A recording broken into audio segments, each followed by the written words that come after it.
Bonjour à tous et bienvenue sur ma chaîne. Je m'appelle Apolline, et j'ai 34 ans. Ce que je m'apprête à vous raconter est l'histoire de ma vie, une histoire qui a basculé il y a 3 ans. J'étais présente le soir où mes parents, avec un grand sourire, ont offert un chèque de 200 000 € à ma sœur aînée, Bérénice, pour l'aider à s'installer dans sa nouvelle vie. C'était une fête de famille, un moment de joie. Mais plus tard, caché dans l'ombre de la cuisine, j'ai entendu la voix de mon propre père prononcer les mots qui allaient me briser. L'autre, quel échec. Cet échec, c'était moi. Ce soir-là, j'ai pris une décision radicale. J'ai coupé les ponts. Pendant 3 années de silence absolu, ils n'ont plus eu la moindre nouvelle de moi. Jusqu'à ce jour récent où, par un incroyable hasard, la luxueuse décapotable de ma sœur est passée devant les grilles imposantes de ma villa sur la Côte d'Azur. Ce qu'elle a découvert derrière ces grilles a provoqué un séisme. Pas seulement pour elle, mais pour toute ma famille. Avant de vous emmener avec moi dans ce tourbillon de trahison, de silence et de reconstruction, je serais curieuse de savoir d'où vous me regardez. Dites-moi dans les commentaires de quelle ville ou de quel pays vous venez, et quelle heure il est chez vous. Votre présence m'est précieuse. Et si cette introduction a déjà piqué votre curiosité, n'oubliez pas de laisser un pouce bleu et de vous abonner pour ne pas manquer la suite. Maintenant, installez-vous confortablement. Laissez-moi vous raconter comment tout a commencé, dans la cage dorée de mon enfance. J'ai grandi à Versailles.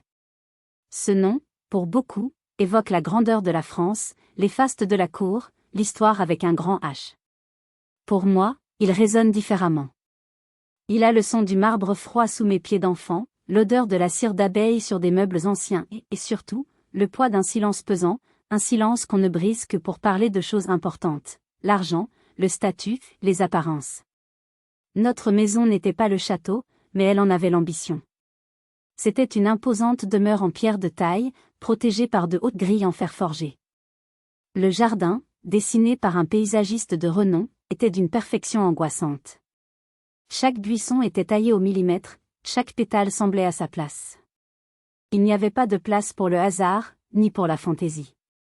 Mon père, Gérard, était un homme qui s'était construit lui-même. Parti de peu, il était devenu un conseiller en gestion de patrimoine très influent.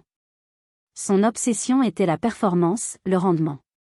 Il évaluait sa propre valeur, et celle des autres, à l'aune des bonus de fin d'année et de la croissance des portefeuilles qu'il gérait. Ma mère, Sylviane, était la gardienne du temple. Son rôle était de s'assurer que notre famille projetait l'image parfaite du succès et de la distinction. Elle passait ses journées entre les déjeuners mondains, les comités d'organisation de galas de charité et les rendez-vous chez le coiffeur. Dans ce théâtre de la perfection, ma sœur Bérénice, de 4 ans mon aînée, tenait le premier rôle. Elle était le chef-d'œuvre de mes parents, la fusion de leurs ambitions. Belle, intelligente, elle excellait en tout. À 10 ans, elle a montré un vague intérêt pour l'équitation.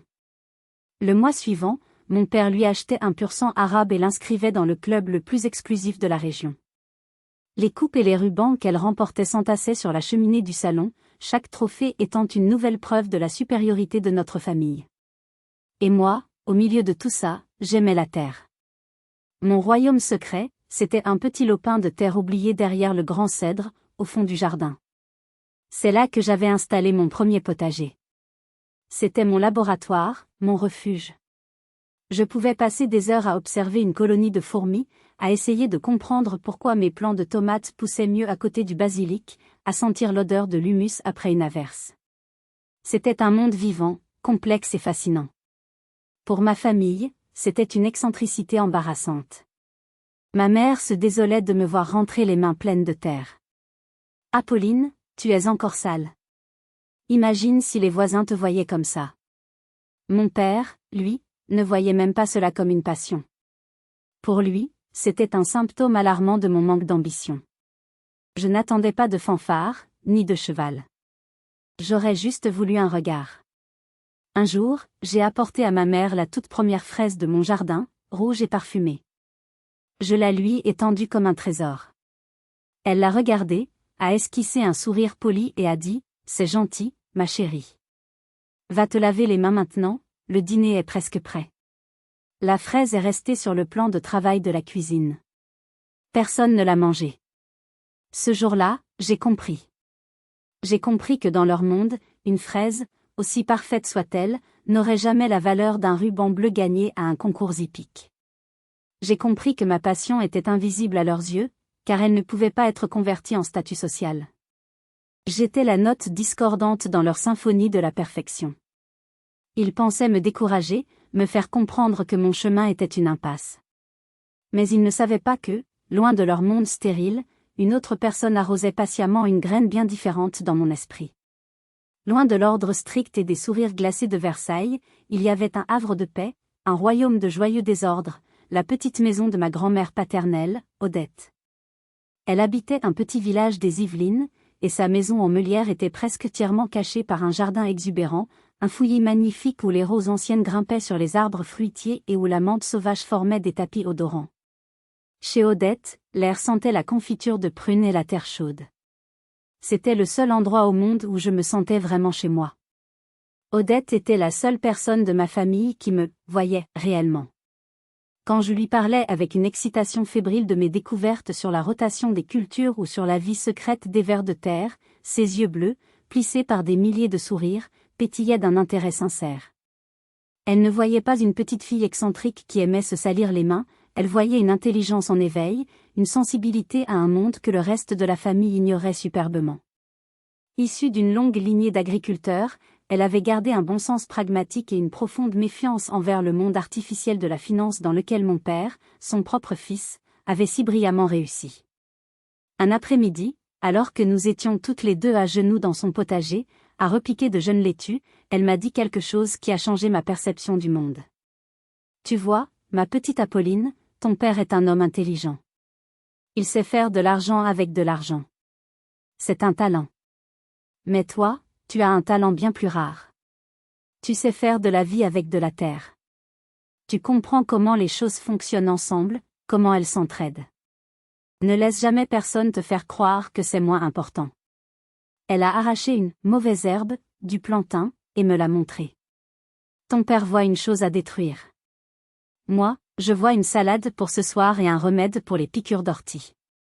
Tout est une question de regard. Elle a été mon mentor, ma professeure secrète. Elle m'a offert des livres anciens sur la botanique, m'a appris les noms latins des plantes, m'a montré comment faire des boutures et préparer des purins naturels. Elle a cultivé ma passion avec patience et respect, la protégeant de l'indifférence glaciale de mes parents. Pour Odette, mon amour pour le vivant n'était pas un défaut à corriger, mais un don précieux à chérir. La maladie l'a emporté en quelques mois. Ce fut une période brutale. J'ai passé tout mon temps libre à son chevet, révisant mon baccalauréat sur un coin de sa table de lit, lui lisant à voix haute des passages d'Herbier quand elle était trop fatiguée. Lors d'une de nos dernières conversations, alors que sa voix n'était plus qu'un souffle, elle a serré ma main. Promets-moi, ma chérie. Promets-moi de ne jamais laisser la peur ou le jugement des autres t'empêcher de faire pousser ton propre jardin. Suis ta propre croissance, Apolline. C'est le seul chemin vers le bonheur. J'ai promis, la gorge nouée par les larmes. Elle est décédée 3 semaines plus tard. Le jour de ses funérailles, alors que je me sentais plus seule que jamais, j'ai surpris une conversation entre mon père et un de ses oncles. C'est dommage qu'elle l'ait autant encouragée avec ses histoires de jardinage, disait mon père. J'espère qu'elle va vite oublier ses enfantillages maintenant qu'elle entre dans le monde réel. Debout devant la terre fraîchement retournée de sa tombe, j'ai senti une colère froide monter en moi. Ce n'était plus seulement de la tristesse. C'était une détermination de fer. J'ai renouvelé ma promesse à Odette, mais ce n'était plus la promesse chuchotée d'une jeune fille. C'était le serment d'une femme. Je ferai pousser mon jardin. Peu importe les obstacles, peu importe le prix. Je le ferai pour elle, et je le ferai pour moi. Je suivrai ma propre croissance. Mais pour tenir cette promesse, j'allais devoir entrer sur mon premier véritable champ de bataille, les couloirs feutrés de ma propre famille. La fin du lycée a marqué le début de la grande fracture. Les choix d'orientation ont agi comme un révélateur brutal des valeurs de ma famille. Pour Bérénice, la voie était royale et toute tracée, HEC Paris. Son admission a été célébrée comme un événement national. Une grande réception a été organisée à la maison, où mon père, rayonnant, la présentait comme son meilleur investissement. Pour accompagner ce succès, ils lui ont offert un magnifique appartement de 2 pièces dans le très chic 7e arrondissement de Paris, une petite voiture de sport pour ses déplacements, et une allocation mensuelle si confortable qu'elle pouvait se consacrer entièrement à ses études et à son réseau sans jamais se soucier de l'intendance. Mon admission à AgroParisTech, l'une des plus prestigieuses écoles d'ingénieurs agronomes d'Europe, a été accueillie avec un enthousiasme beaucoup plus mesuré. Pour être honnête, il n'y a eu aucun enthousiasme du tout. Ah, ton école d'agriculture, avait commenté mon père avec une pointe d'ironie, comme si je partais élever des chèvres dans le Larzac. L'annonce de ma réussite a été faite entre la poire et le fromage, et n'a suscité qu'un hochement de tête distrait. Pour mon logement, ce serait une chambre de 9 mètres carrés en cité universitaire à Cachan. Pour l'argent de poche, la réponse de mon père fut sans appel, un travail à temps partiel ne t'a jamais fait de mal. Cela t'apprendra la valeur de l'argent. La différence de traitement était si flagrante, si injuste, qu'elle en devenait presque absurde. Mais étrangement, je l'ai accepté avec une sorte de soulagement. C'était le prix de ma liberté. Loin du luxe aseptisé de Versailles, je pouvais enfin construire ma propre vie. J'ai trouvé un poste de serveuse dans une brasserie près de l'école. Mes journées étaient un marathon épuisant, cours magistraux le matin, travaux pratiques l'après-midi, et service en salle jusqu'à minuit. Je dormais peu, je mangeais mal, mais je me sentais vivante. J'apprenais, j'expérimentais, et personne n'était là pour juger mes mains sales ou mes vêtements qui sentaient la friture. La confrontation directe est survenue lors du premier Noël que j'ai passé en tant qu'étudiante. Mes parents avaient organisé un grand dîner avec des amis influents, des partenaires d'affaires potentiels. L'examen de passage. Bérénice, comme toujours, était la star de la soirée. Elle racontait avec une aisance déconcertante son premier stage dans une banque d'affaires à la Défense, jonglant avec des termes comme « fusion-acquisition » et « produits dérivés ».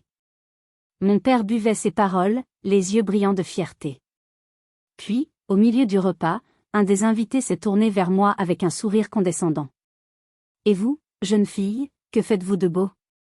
Avant même que j'aie pu ouvrir la bouche, Bérénice a répondu à ma place, son ton faussement enjoué.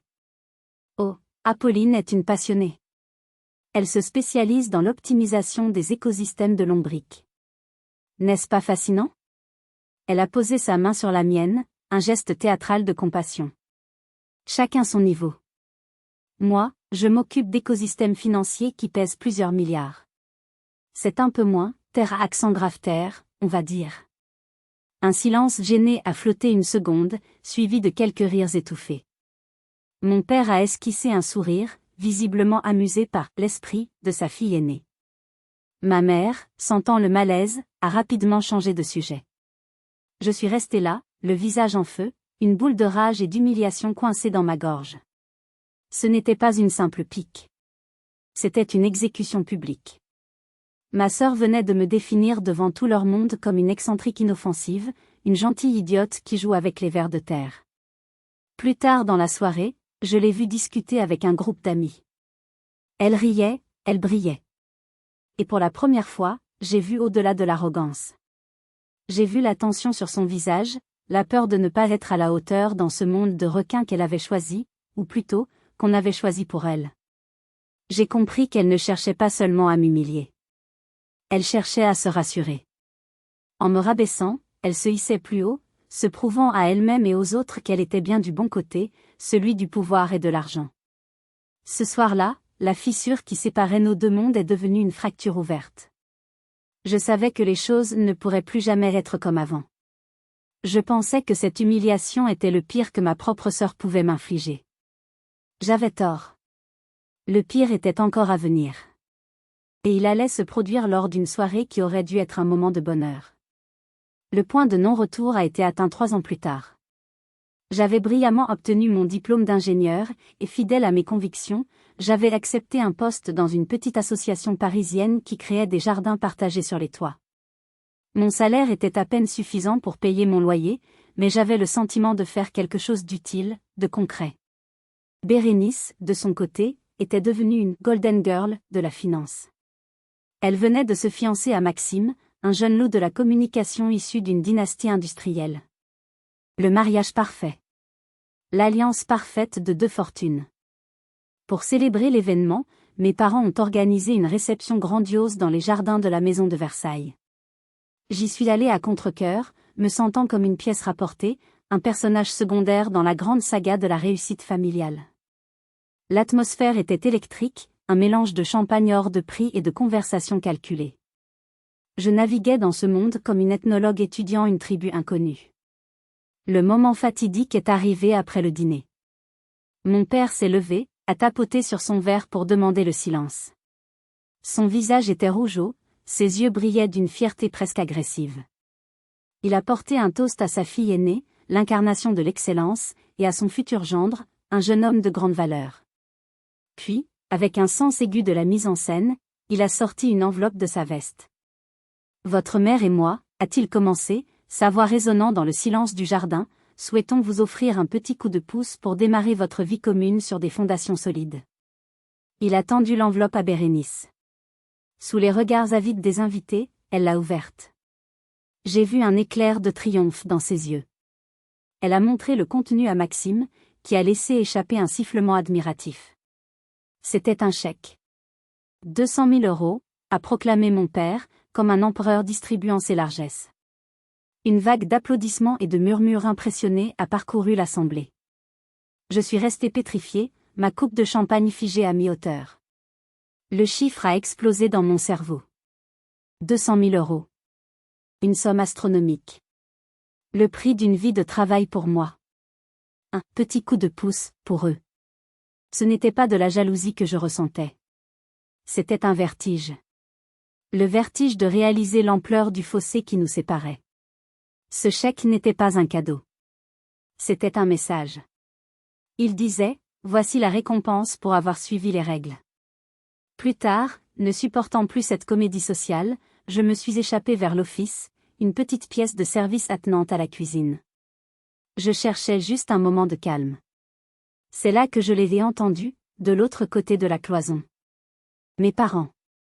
Quelle soirée réussie, disait ma mère. Tout le monde est impressionné par Bérénice et Maxime. Heureusement qu'elle est là, a répondu mon père, sa voix plus basse, plus confidentielle. Elle sauve l'honneur de la famille. Parce qu'avec l'autre, quel échec. Payer des études d'ingénieur pour la voir finir à planter des radis sur un toit pour un SMIC. Franchement, je me demande où on a bien pu se tromper. Échec. Le mot. Le mot final. La sentence. Le sang a reflué de mon visage. J'ai poussé la porte et je suis apparue devant eux. Ils ont sursauté, pris en flagrant délit de mépris. Apolline, a balbutié ma mère. On se demandait justement où tu étais passée. Cessez de mentir, ai-je dit, ma voix blanche, sans émotion. J'ai tout entendu. Chaque mot.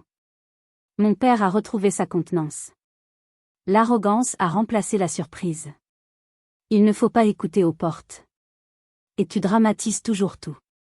Je dramatise, ai-je répété.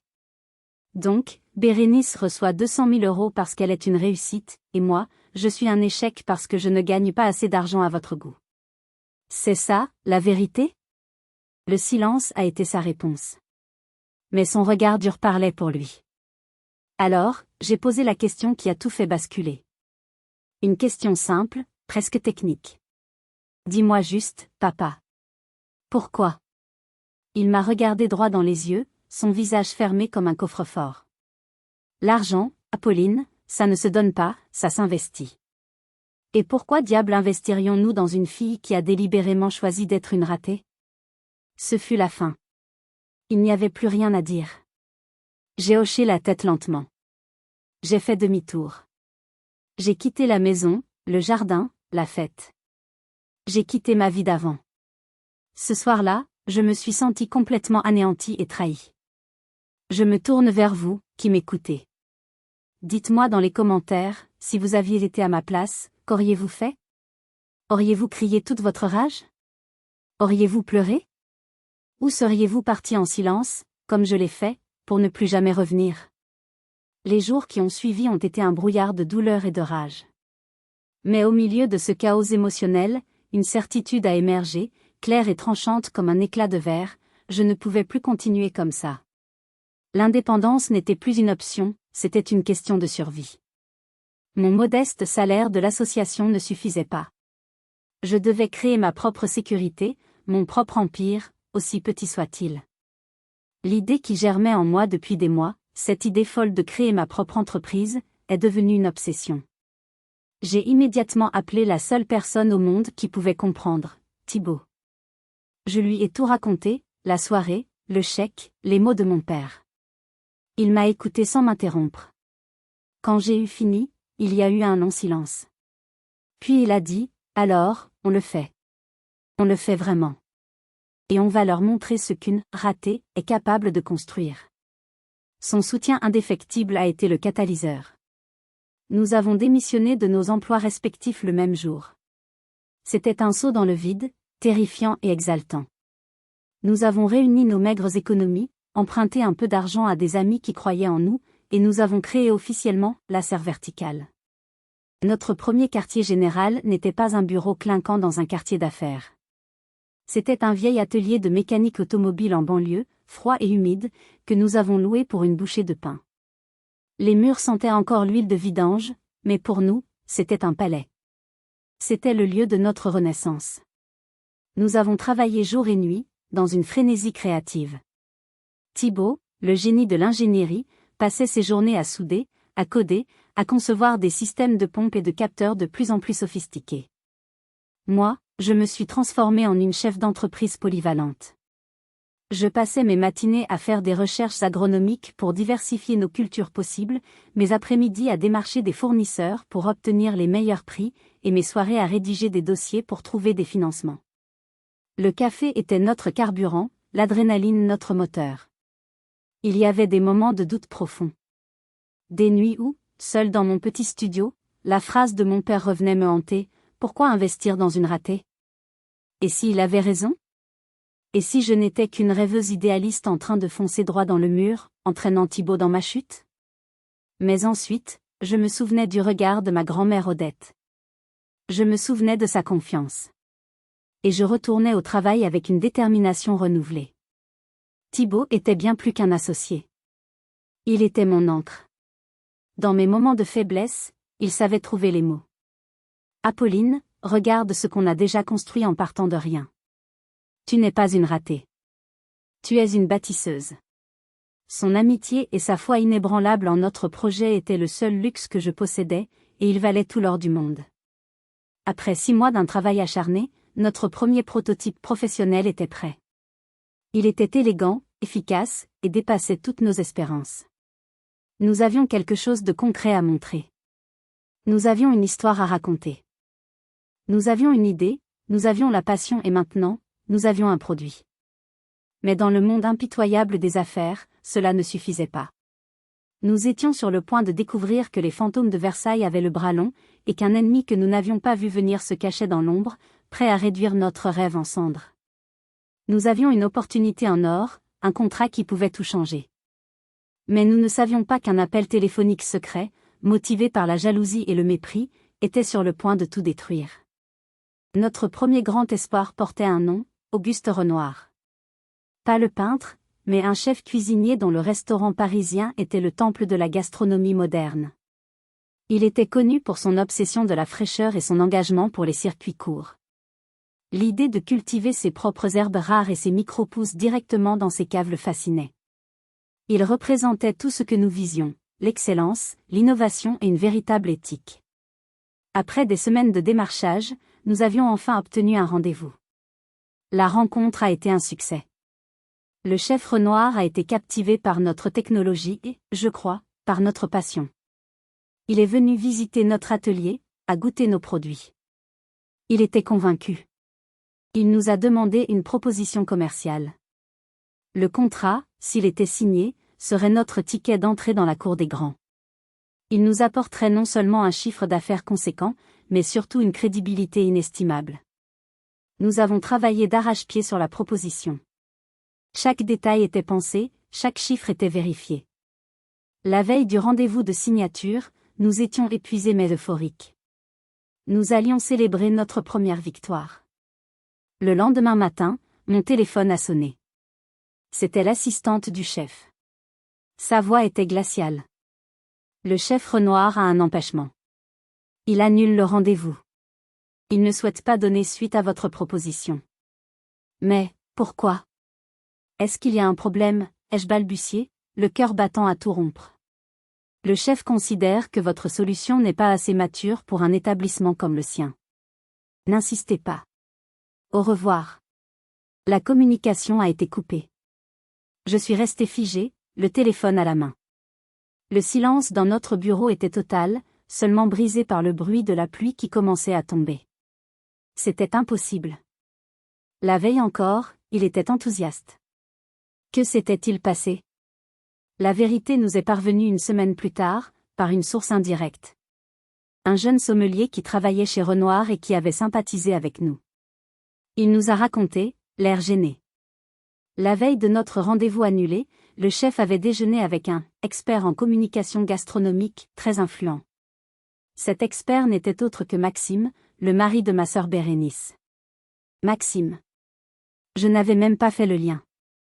Il avait utilisé ce déjeuner pour nous détruire. Avec un professionnalisme diabolique, il avait démonté notre projet pièce par pièce. Il a parlé de mon profil d'ingénieur agronome rêveuse, sans aucune expérience du business. Il a décrit Thibaut comme un bricoleur de génie, mais pas un industriel. Il a présenté notre start-up comme une aventure d'étudiant, sympathique mais absolument pas fiable pour un restaurant 3 étoiles. Il a planté la graine du doute, l'a arrosée de condescendance et de fausses inquiétudes. Il nous a assassinés avec un sourire. La douleur a été fulgurante. Ce n'était plus seulement l'indifférence de mes parents. C'était une attaque active, malveillante, orchestrée par le mari de ma propre sœur. Et je ne pouvais m'empêcher de me demander, Bérénice était-elle au courant? Avait-elle cautionné, voire encouragé, cette manœuvre? L'idée était insupportable. Les conséquences ont été immédiates et brutales. L'échec avec Renoir a effrayé nos investisseurs. Ils ont mis un terme à notre collaboration, récupérant une partie de leur mise. Nous étions seuls, sans argent, avec des dettes qui s'accumulaient. La tension entre Thibaut et moi est devenue électrique. Les reproches ont fusé. L'épuisement et le désespoir nous rongeaient. Un soir, la dispute a éclaté, plus violente que jamais. À bout de nerfs, Thibaut a hurlé, « C'est ton passé qui nous détruit. Ta famille, leur monde. On ne s'en sortira jamais. » Ces mots m'ont frappé en plein cœur, car ils étaient vrais. Je me suis effondré en larmes. J'ai attrapé mon téléphone pour appeler Thibaut et lui dire que c'était fini, qu'il avait raison, que mon père avait raison. Que j'étais une ratée.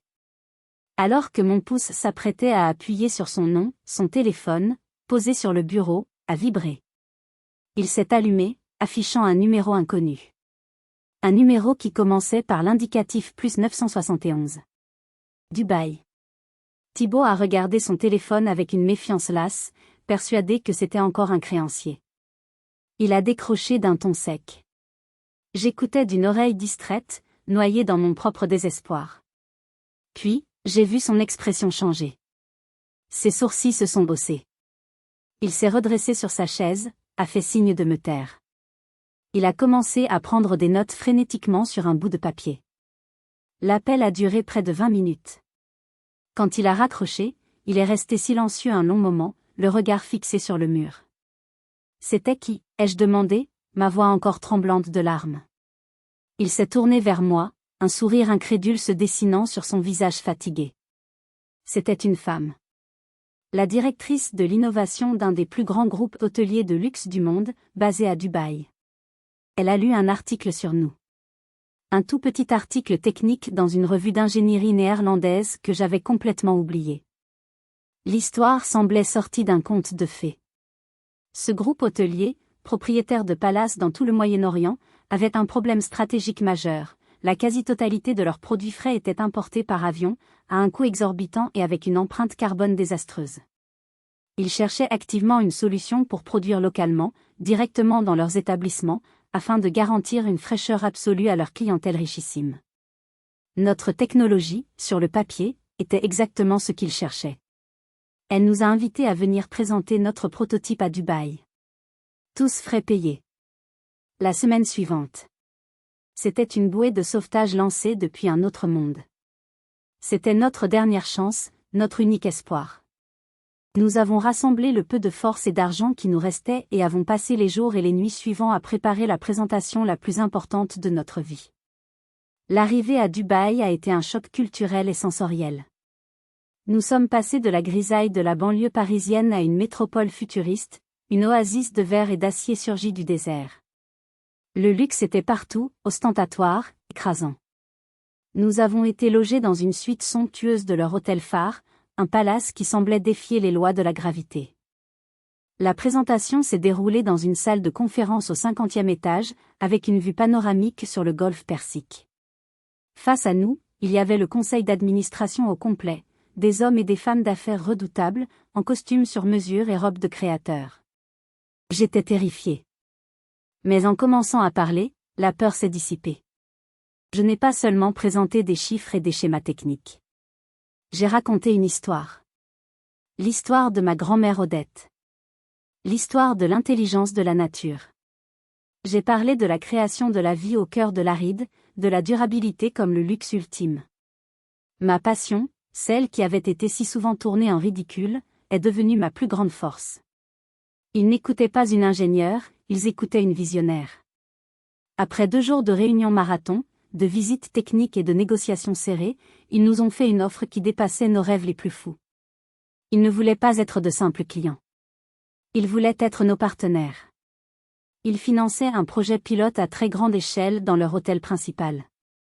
Si les résultats étaient à la hauteur de leurs attentes, ils signeraient un contrat d'exclusivité de 5 ans pour le déploiement de notre technologie dans tous leurs établissements de la région. Le projet pilote a été un triomphe. Notre serre verticale, installée sur le toit du palace, produisait des légumes d'une qualité et d'une saveur que leurs chefs étoilés n'avaient jamais connues. La signature du contrat stratégique a été un événement médiatique. Du jour au lendemain, la serre verticale, la petite start-up qui avait failli mourir, était valorisée à plusieurs dizaines de millions d'euros. L'argent a commencé à affluer, changeant tout. Nous avons remboursé nos dettes, embauché une équipe, déménagé dans des locaux plus grands. Le téléphone n'arrêtait pas de sonner. Le monde des affaires, qui nous avait méprisés, nous déroulait maintenant le tapis rouge. Je pouvais enfin respirer. Je pouvais m'offrir ce que je voulais. Et j'ai décidé de m'offrir un symbole. Un lieu qui serait à la fois mon refuge et ma déclaration d'indépendance. Un endroit que mon père, avec toute sa fortune, avait toujours regardé avec envie sans jamais oser franchir le pas, une place au soleil, sur la côte la plus prisée du monde. Le succès de la serre verticale m'offrait des possibilités infinies. J'aurais pu m'installer dans un appartement de luxe à Paris, pour toiser le monde qui m'avait rejeté. J'aurais pu choisir de vivre à Dubaï, au cœur de mon nouvel empire. Mais mon instinct me guidait ailleurs. Il me guidait vers le sud, vers la lumière, vers la mer. Vers un endroit qui symboliserait non seulement ma réussite financière, mais aussi ma renaissance personnelle. Après des mois de recherche discrète, je l'ai trouvé. Niché sur les collines surplombant la Méditerranée, quelque part entre Cannes et Saint-Tropez. Ce n'était pas une maison. C'était une forteresse moderne. Une villa d'architecte aux lignes pures, faite de verre, de béton blanc et de bois exotiques. Elle semblait flotter au-dessus du paysage, avec une immense terrasse en teck et une piscine à débordement qui se confondait avec l'azur de la mer. C'était le genre de propriété qui murmure le pouvoir et la richesse, le genre d'endroit où les paparazzis se cachent dans les buissons. Mais la véritable raison de mon choix se trouvait à l'intérieur. J'avais fait intégrer à la structure même de la villa une serre laboratoire de plus de 200 mètres carrés. C'était une merveille de technologie, entièrement automatisée, où la lumière, l'humidité et les nutriments étaient contrôlés par ordinateur. C'était le cœur de la maison, le cerveau de mon entreprise. Depuis cet endroit, je pouvais superviser nos installations à l'autre bout du monde et tester mes prototypes les plus secrets. C'était la fusion parfaite de ma passion et de mon succès. J'ai acheté la villa sans négocier, payant la somme astronomique demandée sans ciller. Le jour de la signature, je suis devenu, à 33 ans, propriétaire d'un des biens immobiliers les plus désirables de France. La première fois que j'y ai passé la nuit, l'expérience a été étrange. La maison était immense, silencieuse. Le seul bruit était le clapotis de l'eau dans la piscine et le chant lointain des cigales. J'ai erré de pièce en pièce, touchant les murs lisses, regardant mon reflet dans les baies vitrées qui s'ouvraient sur une mer d'étoiles. J'avais tout. Le succès, l'argent, la sécurité. J'avais gagné. J'avais prouvé à mon père, à ma sœur, au monde entier qu'ils avaient eu tort. Alors pourquoi est-ce que je me sentais si incroyablement seule? Assise seule au bord de ma piscine illuminée, un verre de vin à la main, j'ai compris. Cette maison n'était pas un foyer. C'était une armure. Chaque mur de verre, chaque système de sécurité sophistiqué était une barrière que j'avais érigée entre le monde et moi. J'avais construit une forteresse imprenable pour protéger la petite fille blessée qui était encore en moi. J'avais réussi à mettre des milliers de kilomètres entre ma famille et moi, mais je n'avais pas réussi à chasser leur voix de ma tête. J'ai passé les mois suivants dans une solitude dorée. Mes journées étaient remplies de travail, de conférences téléphoniques avec mes équipes à Paris et à Dubaï, d'heures passées dans mon laboratoire. Je vivais comme une ermite de luxe, protégée du monde extérieur. Je me disais que c'était ça, la paix. Que j'avais enfin trouvé un équilibre. Je me trompais. Mon passé n'avait pas dit son dernier mot. Et il s'apprêtait à venir frapper à la porte de ma forteresse. Si vous êtes arrivé jusqu'ici, laissez un commentaire pour nous dire ce que vous auriez fait à la place d'OP. Vous pouvez aussi écrire simplement le chiffre 1 pour montrer que vous suivez encore. Et dites-nous, vous regardez cette histoire depuis quelle région ou quel pays? Le choc s'est produit un samedi après-midi d'avril. Le printemps sur la Côte d'Azur est une explosion de couleurs et de parfums. J'étais dans ma serre, entièrement absorbée par l'analyse des données d'une nouvelle variété de basilic thaï, quand l'interphone a sonné. C'était le gardien posté à l'entrée du domaine. Madame Martin, il y a une Porsche décapotable à la grille. Un homme et une femme. La dame insiste, elle dit s'appeler Bérénice Martin. Elle dit que vous êtes sa sœur. Le nom a résonné en moi comme un coup de gong. Bérénice. Ici, devant ma porte. Comment était-ce possible? J'ai basculé l'image des caméras de surveillance sur mon écran. C'était bien elle, à côté de Maxime. Ils avaient l'air de riches vacanciers, lunettes de soleil de marque et bronzage impeccable. Mon premier réflexe a été une vague de panique. Je voulais crier au gardien de les chasser. Mais une autre émotion, plus forte, a pris le dessus. Une curiosité froide, presque cruelle. Je voulais voir leur visage. Je voulais savourer leur surprise. Laissez-les entrer, ai-je ordonné, ma voix étonnamment stable. Je les ai observés sur l'écran alors que leur voiture remontait lentement la longue allée privée qui serpentait à travers les pins et les oliviers. J'ai vu Bérénice se pencher pour murmurer quelque chose à Maxime. J'ai vu leur tête tourner dans tous les sens, essayant d'absorber l'ampleur de la propriété. Je suis sorti sur l'immense terrasse qui surplombait l'entrée, et je les ai attendus là, immobiles, les bras croisés, comme une reine sur le balcon de son palais. Quand Bérénice est sortie de la voiture et qu'elle a levé les yeux vers moi, son visage a été une étude fascinante de choc et d'incompréhension. Son sourire de vacancière s'est figé. Sa mâchoire s'est légèrement décrochée. Elle a regardé la villa, puis moi, puis à nouveau la villa, comme si son cerveau refusait de faire le lien. Apolline, a-t-elle articulé, sa voix à peine audible. Mais, qu'est-ce que, c'est à toi, tout ça? Oui, Bérénice. Bienvenue chez moi, ai-je répondu, savourant la froideur de mes propres mots.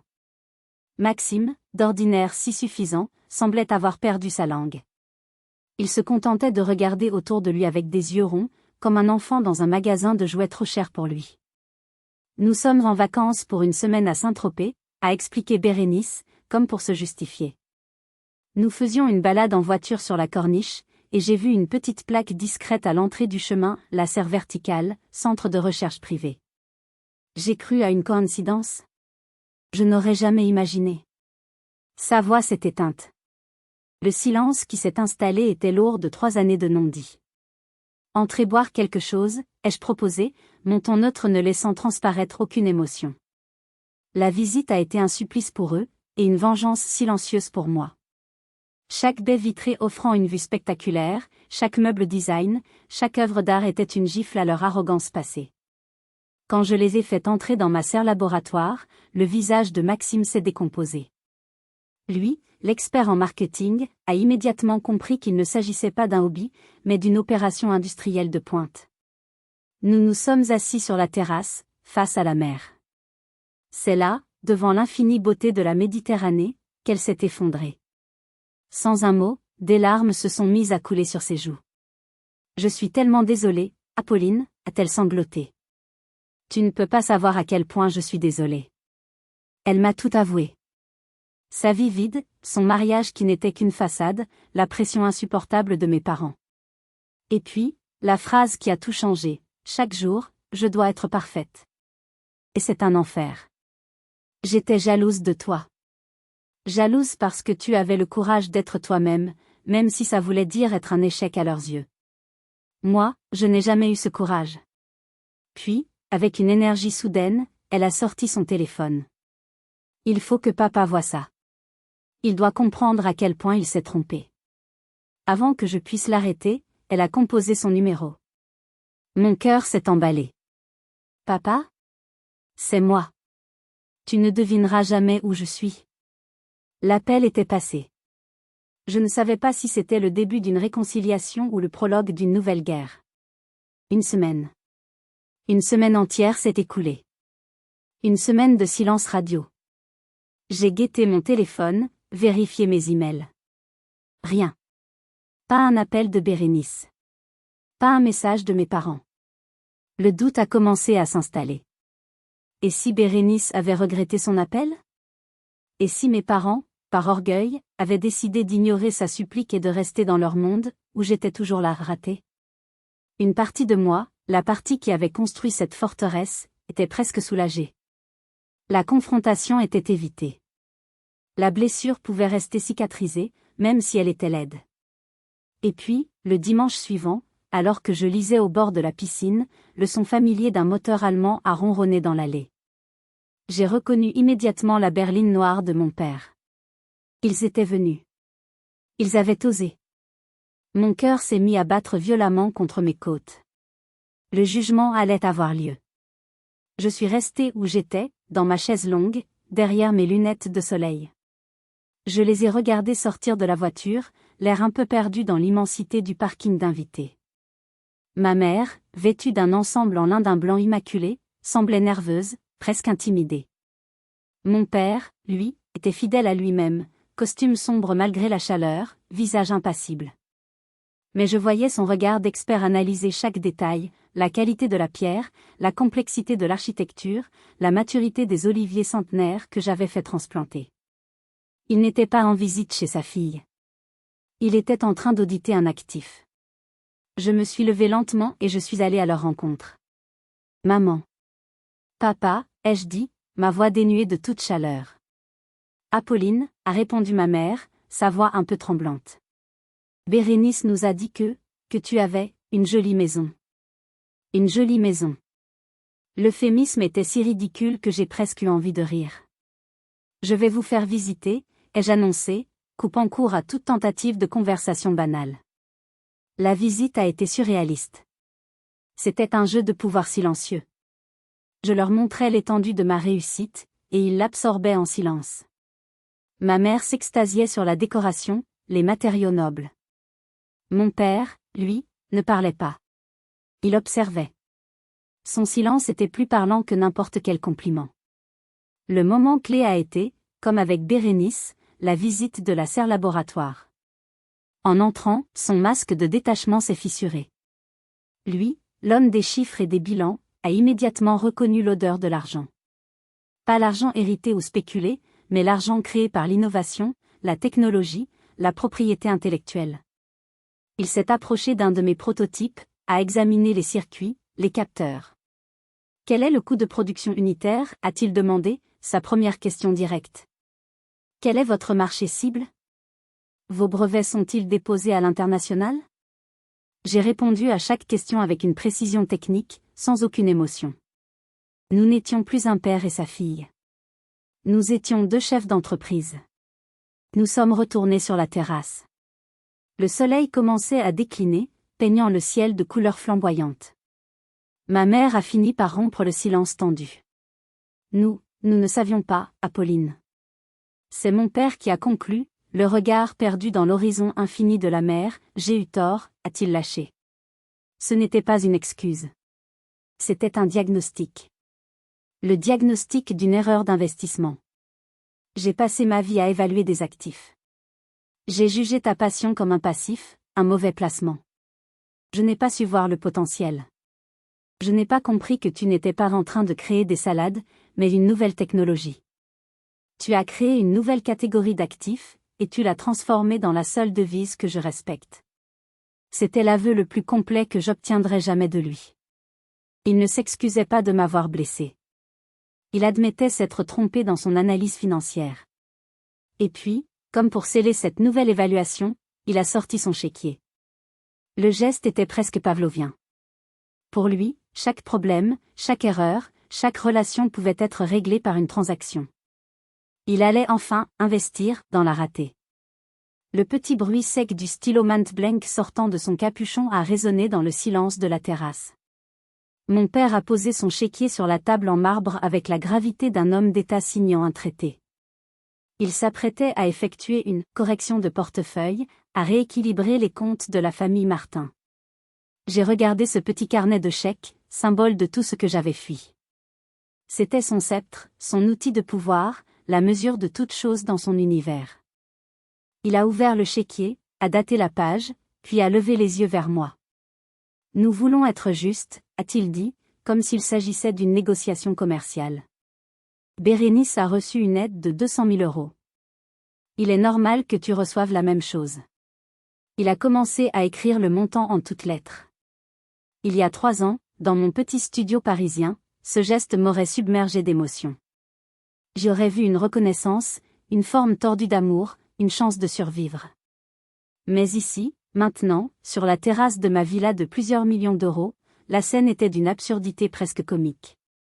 Ce chèque, qui représentait pour lui un effort, une réparation, n'était pour moi qu'une goutte d'eau dans l'océan de ma nouvelle réalité financière. Il était en train d'essayer d'éteindre un incendie de forêt avec un verre d'eau. J'ai posé doucement ma main sur la sienne, arrêtant le mouvement de son stylo. Il a levé la tête, surpris. « Papa, ai-je commencé ?» Ma voix douce mais ferme. « Je te remercie pour le geste. Vraiment. Mais je n'ai pas besoin de cet argent. » J'ai vu une lueur de confusion, puis de vexation, dans ses yeux. J'avais refusé son pouvoir, sa solution. Il ne comprenait pas. Pour lui, refuser de l'argent était une hérésie. Mais, a-t-il balbutié. C'est une question de principe. D'équité. L'équité ne se résume pas à un chèque, ai-je répondu. Mais j'ai une idée. Une idée de ce que nous pourrions faire avec cet argent. Une idée qui, je pense, aurait rendu grand-mère Odette vraiment fière. La mention de sa mère l'a désarçonnée. J'ai continué, profitant de son silence. Au lieu de me donner cet argent, je propose que nous l'utilisions comme capital de départ pour créer quelque chose de bien plus grand. Créons la Fondation Odette Martin. J'ai vu ma mère porter la main à sa bouche, ses yeux s'embuaient de larmes. Cette fondation, ai-je poursuivi, mon projet mûrissant dans ma tête à mesure que je parlais, aura pour mission d'offrir des bourses d'études. Pas à n'importe qui. À des jeunes femmes brillantes qui, comme moi, choisissent des voies considérées comme non rentables par leur entourage. Des études en agronomie, en sciences de l'environnement, en biodiversité. Des jeunes femmes à qui l'on dit que leur passion est une lubie, un échec programmé. Nous leur donnerons les moyens que je n'ai pas eus. Je me suis tournée vers eux. Mais je ne veux pas seulement votre argent. Je veux votre implication. Papa, avec ton expertise financière, tu serais le trésorier parfait pour faire fructifier le capital de la fondation. Maman, avec ton carnet d'adresses et ton talent pour l'organisation, tu pourrais organiser des événements de levée de fonds incroyables. J'ai fait une pause, les laissant absorber la proposition. Je n'ai plus besoin de votre aide pour moi, ai-je conclu.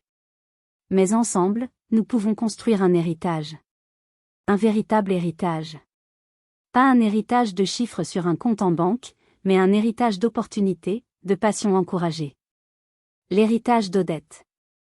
Mon père est resté silencieux pendant un long moment. Il a regardé le chèque inachevé, puis la mère, puis moi. Pour la première fois de ma vie, j'ai vu ses yeux briller d'une émotion que je n'arrivais pas à identifier. Ce n'était ni de la fierté, ni de la colère. C'était peut-être du respect. Elle aurait adoré cette idée, a-t-il finalement murmuré. La création de la fondation a été notre long chemin vers la rédemption. C'était notre projet commun, notre terrain d'entente. C'était la première pierre d'une reconstruction. Mais pour que l'édifice soit solide, il restait une dernière fissure à réparer. La plus profonde. Celle qui me séparait de ma sœur. La nouvelle de la création de la fondation Odette Martin a eu un impact profond, surtout sur Bérénice. Apprendre que nous avions transformé le symbole de sa victoire sur moi en un projet altruiste au nom de notre grand-mère a agi comme un électrochoc. Mais la véritable déflagration a été d'apprendre, par une indiscrétion de ma mère, le rôle qu'avait joué son mari, Maxime, dans la quasi-faillite de mon entreprise. Elle l'a confronté. Il n'a pas nié. Il a même revendiqué son acte avec arrogance, le qualifiant de « simple manœuvre concurrentielle ». Pour Bérénice, ce fut la révélation finale. Elle a compris que sa vie entière, son mariage, sa carrière, n'était qu'une construction basée sur des valeurs qui n'étaient pas les siennes, l'argent à tout prix, la réussite sans l'éthique. Quelques semaines plus tard, elle m'a appelé. Sa voix était différente, plus calme, plus posée. Elle avait quitté Maxime. Elle avait quitté son appartement parisien. Elle avait pris une année sabbatique et s'était inscrite en histoire de l'art à l'université de Florence. Elle réalisait enfin son rêve d'adolescente, celui qu'elle avait sacrifié sur l'autel des attentes familiales. J'ai passé 30 ans à construire la vie que nos parents voulaient pour moi, m'a-t-elle dit. Il est temps que je commence à construire la mienne. Merci, Apolline. En te voyant, j'ai compris que c'était possible. Nous avons parlé pendant des heures.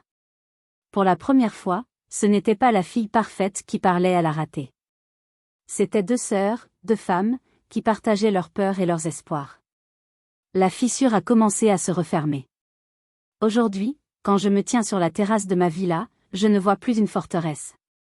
Je vois une maison. Une maison où ma mère vient parfois passer quelques jours, où nous jardinons ensemble dans la serre.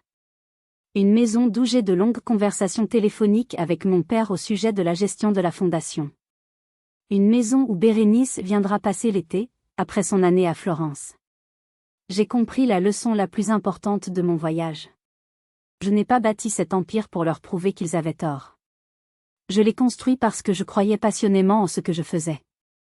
La richesse, la reconnaissance, la villa, tout cela n'a été qu'une conséquence, une récolte inattendue. La vraie réussite, ce n'est pas de prouver sa valeur aux autres. C'est de la construire pour soi-même, en accord avec ses propres convictions. Mon histoire est la mienne, mais je sais que ses échos sont universels. Avez-vous déjà ressenti le besoin de vous battre pour faire exister votre passion face au scepticisme de vos proches?